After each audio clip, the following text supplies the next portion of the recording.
राष्ट्रपति द्रौपदी मुर्मू का राष्ट्र के नाम संबोधन शुरू हो चुका है। क्या कह रही हैं राष्ट्रपति, सुन लीजिए।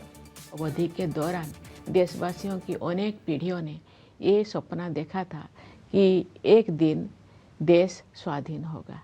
देश के हर हिस्से में रहने वाले पुरुष और महिलाएं, बूढ़े और जवान विदेशी शासन की बेड़ियों को तोड़ फेंकने के लिए व्याकुल थे। उनके संघर्ष में निराशा नहीं, अपितु बलवती आशा का भाव था। आशा का वही भाव स्वतंत्रता के बाद हमारी प्रगति को ऊर्जा देता रहा।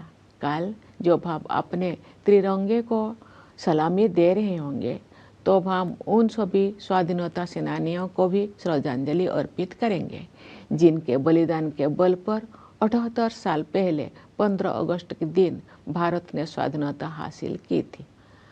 अपनी स्वाधीनता का पुनः प्राप्त करने के बाद हम एक ऐसे लोकतंत्र के मार्ग पर आगे बढ़े जिसमें सभी वयस्कों को मतदान का अधिकार था।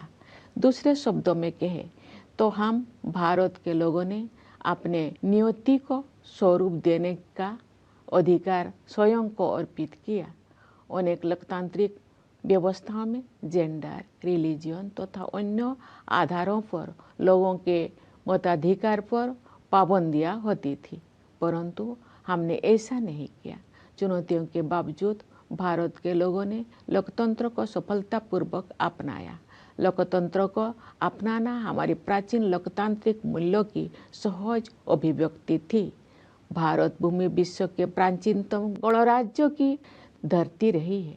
इसे लोकतंत्र की जननी कहना सर्वथा उचित है। हमारे द्वारा अपनाए गए संविधान की आधारशिला पर हमारी लोकतंत्र का भवन निर्मित हुआ है।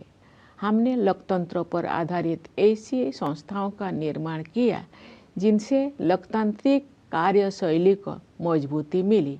हमारे लिए हमारा संविधान और हमारे लोकतंत्र सर्वोपरि है। अतीत पर दृष्टिपात करते हुए हमें देश के विभाजन से हुई पीड़ा को कदापि नहीं भूलना चाहिए।